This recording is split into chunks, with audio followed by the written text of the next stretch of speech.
ભાજપના નેતાઓને આમ આદમી પાર્ટીનો બહુ જ ડર લાગ્યો છે. રાતે ઊંઘે તો 12 વાગ્યે ભાજપના નેતાઓના સપનામાં કેજરીવાલ આવે છે, સાવરણો દેખાય છે, અને રોજ રાત્રે 12 વાગ્યા પછી જ 1 થી 1.5ની આસપાસ અલગ અલગ કાર્યકર્તાઓના ઘરે પોલીસ જાય, એને ઉઠાઈ આવે, પોલીસ સ્ટેશન બેસાડી રાખે, ગાળી ગલોચ કરે. દરેક એફઆઈઆરમાં એક જ વિષય કે ફરિયાદ કરનાર માણસ ભાજપ પ્રેરિત હોય, જેની ઉપર આરોપ હોય એ વ્યક્તિ આમ આદમી પાર્ટીનો હોય, અને આરોપ એવો હોય કે મારું ગળું દબાવ્યું ને સોનાનો ચેન લૂંટી લીધો. મજા આવે છે કે તમે કહેવાતી મોટી તોપ પાર્ટી છો, પણ તમે અમારી જેવા નાના માણસોથી તો ફાટી પડો છો. તો અત્યારે આખા ગુજરાતની પોલીસ અમારા પાછળ લગાડી દીધી છે. એસપી, ડીવાયએસપી, પીઆઈ બધું જ આમ આદમી પાર્ટીના કાર્યકર્તાઓ, નેતાઓ પાછળ. આ ડ્રગ્સ જે ઉંદર ખાઈ ગયા, હવે ભાજપવાળાએ કીધું છે એટલે ખોટું તો કદાચ નહીં હોય, પણ એ ઉંદર કોના હતા? ભાજપના ઉંદર હતા કે કુદરતી ઉંદર હતા? એટલે મને એમ લાગે છે કે આ ડ્રગ્સ જે પોલીસ સ્ટેશનમાં ઉંદર ખાઈ ગયાની વાત છે, એ ડ્રગ્સ ખરેખર પોલીસ સ્ટેશનમાંથી વેચાઈ ગયું છે. હોદ્દો શું કામ આપ્યો એ વિરોધ નથી ભાજપમાં.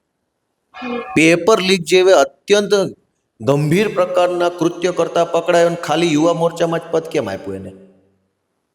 એના ગુનાની ગંભીરતાના પ્રમાણમાં તો હોદ્દો પ્રદેશમાં આપવો જોઈએ એને બદલે યુવા મોરચામાં નાખ્યો, એમાં નારાજગી થઈ છે. કેમ કે ભાજપમાં નિયમ છે કે જેવડો હલકો ધંધો, જેવડી હલકી વાત, જેવડું નિમ્ન કૃત્ય, એવડો મોટો હોદ્દો. હું અને હર્ષ સંઘવી બે સંયુક્ત રીતે બાજુ બાજુ બેસીને લઈશું. તમે એક કામ કરો, મને અને હર્ષ સંઘવીને બાજુ બાજુ બેસાડો, આખા ગુજરાતના ટીવી મીડિયાના કેમેરા ગોઠવો, બંનેને એક જ સવાલ પૂછવાનો, મને અને હર્ષ સંઘવીને, કે તમે તમારા સંતાનની કસમ ખાઈ, સોગંદ ખાઈને બોલો, દારૂ પીવો છો કે નહીં? અને અમે બંને જાહેરમાં જવાબ આપવાના છે. અને એની વાસ્તવિકતા શું છે એ કુળદેવીના છોકરાના આમ કાંઈ પૂછો તો ખબર પડે. ભાજપના કોઈ લોકોના હાથમાં સત્તા જ ક્યાં છે? બધા જ લોકો ફોટો સેશન પૂરતા છે, ખાલી ખુરશી શોભાવવા માટે.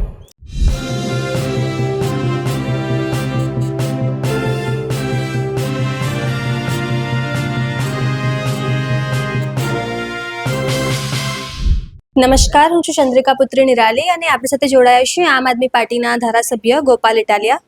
તો ગોપાલભાઈ, આજે તમે જેમ પ્રેસ કોન્ફરન્સ કરી, છેલ્લા 3 મહિનામાં ઘણા બધા આપના કાર્યકર્તાઓ, પદાધિકારીઓ પર એફઆઈઆર થઈ રહી છે, શું કહેવા માંગો છો?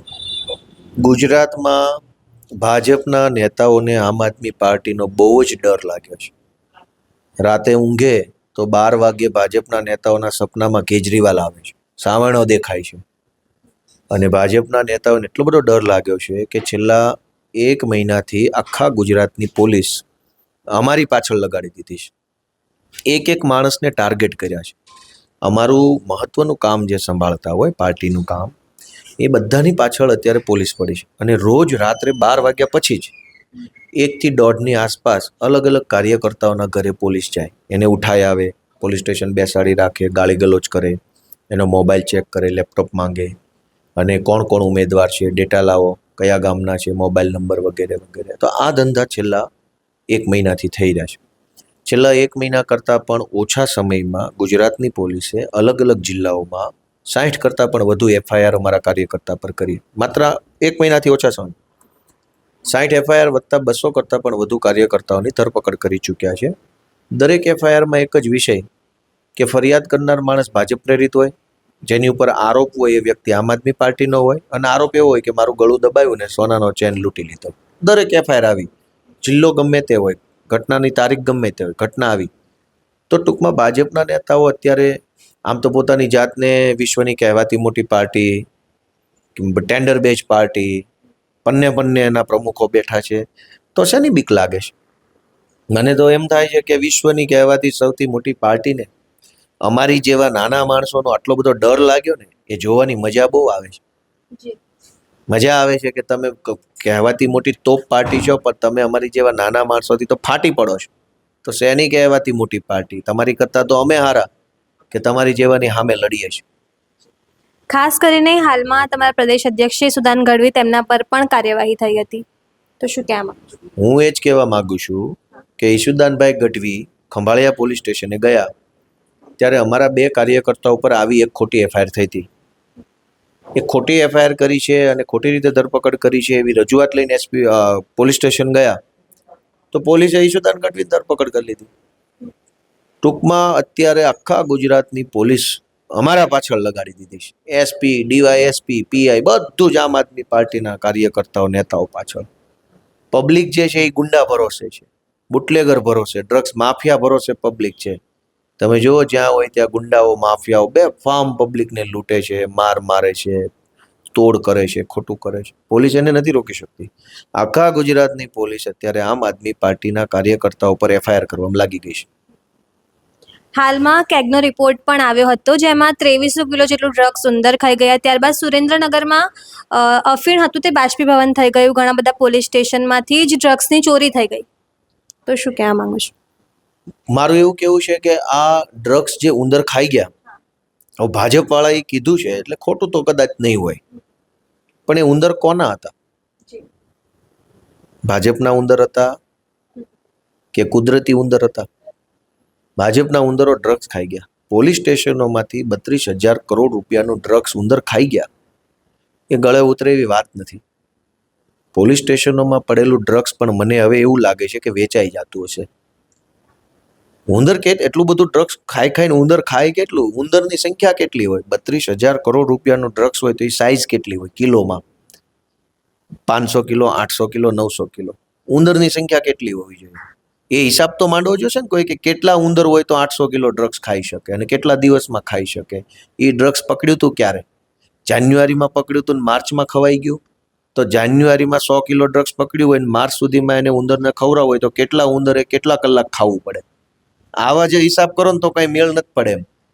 એટલે મને એમ લાગે છે કે આ ડ્રગ્સ જે પોલીસ સ્ટેશનમાં ઉંદર ખાઈ ગયાની વાત છે, એ ડ્રગ્સ ખરેખર પોલીસ સ્ટેશનમાંથી વેચાઈ ગયું હશે રોકડી. કેમ કે દારૂ તો વેચાય જ છે, જગ જાહેર છે, બધાને ખબર છે. પોલીસ સ્ટેશનોમાં જે દારૂ જમા લેવામાં આવે છે એ વેચાય જ છે, જગ જાહેર છે, અનેક જગ્યાએ મળે છે, મને ખબર છે. હવે ડ્રગ્સ પોલીસ સ્ટેશનોમાંથી વેચાય, અફીણ પોલીસ સ્ટેશનમાંથી વેચાય, તો ફરિયાદ ક્યાં જઈને કરવાની? ખાસ કરીને આપણે હર્ષ સંઘવી કહે છે કે કોઈ પણ ચમરબંધીને છોડવામાં નહીં આવે. અને હાલમાં જ પેપર લીક કાંડમાં જે આરોપી હતો તેને યુવા પ્રમુખ પદ આપવામાં આવ્યું. ત્યારબાદ ચર્ચાઓ થઈ, વિરોધ થયો, પછી હટાવી લેવામાં આવ્યા. એટલે શું કંઈ ભેદભાવ છે ચમરબંધીઓમાં? એટલે એમાં વિરોધ એ વાતનો છે, હોદ્દો શું કામ આપ્યો એ વિરોધ નથી ભાજપમાં. પેપર લીક જેવા અત્યંત ગંભીર પ્રકારના કૃત્ય કરતા પકડાયો અને ખાલી યુવા મોરચામાં જ પદ કેમ આપ્યું એને? એના ગુનાની ગંભીરતાના પ્રમાણમાં તો હોદ્દો પ્રદેશમાં આપવો જોઈએ એને બદલે યુવા મોરચામાં નાખ્યો. એમાં નારાજગી થઈ છે કે અમે આટલા કાંડ કરીએ, પેપર લીક કરીને આપીએ તમને, આટલું તમે કયો એવા હલકા પ્રકારના ધંધા કરીએ, તમે અમને માત્ર યુવા મોરચામાં હોદ્દા આપો છો. એટલે એ લોકોનો અંદરખાને એવો વિરોધ હતો કે પાટીલે મોટો ક્રાઇમ કર્યો, તમે એને પ્રમુખ બનાવ્યો. બીજા બધા જેવડો ક્રાઇમ કરે એવડો હોદ્દો આપો છો, અમે આવા હલકા ધંધા કરીએ અમને નાનો હોદ્દો કેમ? આ વાતનો વાંધો પડ્યો એટલે એને હટાવી દીધો. મને એવું લાગે છે કે મોટો હોદ્દો આપશે. કેમ કે ભાજપમાં નિયમ છે કે જેવડો હલકો ધંધો, જેવડી હલકી વાત, જેવડું નિમ્ન કૃત્ય, એવડો મોટો હોદ્દો. હવે આ ભાઈએ જે ધંધો કર્યો બહુ જ હલકો છે. પેપર લીક કરવા અને ગુજરાતભરના યુવાનોનું ભવિષ્ય બરબાદ કરવું એ ક્રાઇમ બહુ મોટો છે. એની સામે એને જે હોદ્દો આપ્યો એ નાનો આપ્યો, એટલે વાંધો પડ્યો છે કે ક્રાઇમ મોટો કર્યો તો હોદ્દો મોટો આપો. બીજા બધા મોટા મોટા બુટલેગરો, લુખ્ખાઓ, તોડબાજોને મોટા હોદ્દા આપે છે, તો આને કેમ નાનો આપ્યો? આ વાતનો એને વાંધો પડ્યો ભાજપમાં. આપણે હર્ષ સંઘવી કહે છે કે દારૂબંધી કડક રીતે લાગુ છે, ડ્રગ્સ નથી મળતું વગેરે વગેરે. પણ હવે પોરબંદરમાં પણ જેમ પરમિશન આપી રહ્યા છે, અમદાવાદમાં પણ અમે જેમ ગ્રાઉન્ડ રિપોર્ટ્સ કરીએ છીએ તો બધા કહે છે કે દારૂ તો મળે જ છે. તો શું દારૂબંધી કડક રીતે હટાવી જ દેવી જોઈએ, લાગુ રહેવી જોઈએ? શું ખરેખરમાં પરિસ્થિતિ શું હોવી જોઈએ? એ પરિસ્થિતિનો નિર્ણય હું અને હર્ષ સંઘવી બે સંયુક્ત રીતે બાજુ બેસીને લઈશું. તમે એક કામ કરો, મને અને હર્ષ સંઘવીને બાજુ બેસાડો, આખા ગુજરાતના ટીવી મીડિયાના કેમેરા ગોઠવો, બંનેને એક જ સવાલ પૂછવાનો, મને અને હર્ષ સંઘવીને, કે તમે તમારા સંતાનની કસમ ખાઈ, સોગંદ ખાઈને બોલો દારૂ પીવો છો કે નહીં? અને અમે બંને જાહેરમાં જવાબ આપવાના છે. પછી દારૂબંધી ઉપર ચર્ચા ચાલુ થાય. જાહેરમાં નેતા જે બોલે છે અને એની વાસ્તવિકતા શું છે એ કુળદેવીના છોકરાના આમ કઈ પૂછો તો ખબર પડે. આપણા જે ભાજપના પ્રદેશ અધ્યક્ષ જગદીશ વિશ્વકર્મા એ પ્રેસ કોન્ફરન્સ કરે છે, છેક બંગાળની વાતો કરે છે, પણ એમના નિકોલ વિસ્તારમાં જ ગટરની, પાણીની બધી સમસ્યાઓ છે અને હવે એમને પ્રેસ કોન્ફરન્સ કરવાનું, ઇન્ટરવ્યુઝ આપવાનું પણ શરૂઆત કરી છે. એટલે હવે ઉપરથી કદાચ છૂટ આપી છે એને. ભાજપમાં તો શું છે, ઉપરથી કે એટલું કરવાનું હોય. હવે ઉપરથી કીધું હશે કે હમણાં 4-5 દિવસ ઇન્ટરવ્યુ કરો, એટલે કરતા હશે. બાકી હમણાં પાછી ચાવી ભરશે ત્યાં સુધી રમકડું હાલશે, ચાવી હટી જાય એટલે પાછું બંધ થઈ જાય. ભાજપના કોઈ લોકોના હાથમાં સત્તા જ ક્યાં છે? બધા જ લોકો ફોટો સેશન પૂરતા છે, ખાલી ખુરશી શોભાવવા માટે. કોઈના હાથમાં કોઈ સત્તા નથી. ઉપરથી જેટલું કે એટલું જ બધાય કરવાનું, પોતાની બુદ્ધિ કોઈ વાપરવાની નથી. પ્રધાનમંત્રી મોદીની વાત કરીએ તો ઈરાન ઇઝરાયલનું જે યુદ્ધ છે એમાં કોઈ ક્લિયર સ્ટેન્ડ નથી લીધું મોદીજીએ. સેકન્ડ થિંગ, હવે ગેસના બાટલાઓની પણ અછત છે. લોકોને અઠવાડિયા કે 10 દિવસથી બાટલા નોંધાય છે છતાં નથી આવી રહ્યા. આ બધી સમસ્યાઓ છે. તમને લાગે છે કે એમને કોઈ સ્ટેન્ડ લેવું જોઈએ? બીજી બાજુ એપિસ્ટન ફાઇલમાં પણ એમનું નામ જે પ્રકારે આવ્યું છે, કોઈએ ક્લેરિફાય કરવું જોઈએ. બેની મુદ્દામાં તો હું નાનો પડું. ઇઝરાયલ ને અમેરિકાની વાતમાં તો હું નાનો પડું. તમે ધારાસભ્ય છો, ભણેલા છો. વડાપ્રધાન હોવ તો કહું. ધારાસભ્ય હું ખાલી રાજ્યનો છું, એટલે બહુ તો રાજ્યનો વિષય હોય તો હું અભિપ્રાય આપું. અવડા મોટા મુદ્દામાં લેવા દેવગનું વચ્ચે ગરી જવું વ્યાજબી નથી. પ્રેસ કોન્ફરન્સ કરવી જોઈએ લાગે છે પ્રધાનમંત્રીએ?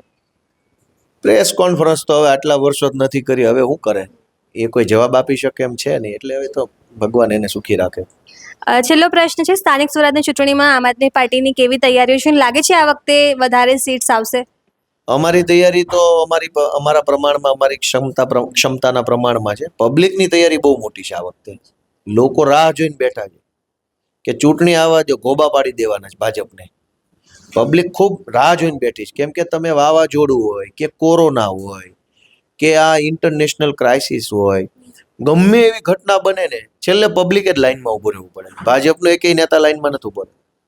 આ લોકો પાસે કોઈ મેનેજમેન્ટ જ નથી.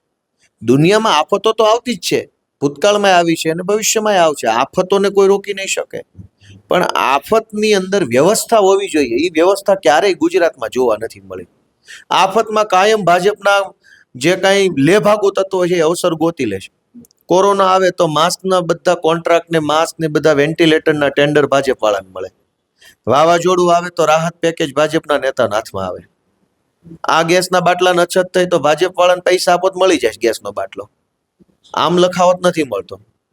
તો આફતમાં, બધી જ આફતમાં પબ્લિકને લાઈનમાં ચડાવી ભાજપના લોકોનો અવસર આવી જાય છે પૈસા કમાવા. તો અમારી તૈયારી તો અમારા ક્ષમતા પ્રમાણે. પબ્લિક રાહ જોઈને બેઠી છે કે આ વખતે હાથમાં આવ્યા છે ને પાડી દેવાના છે. જી સર, ધન્યવાદ.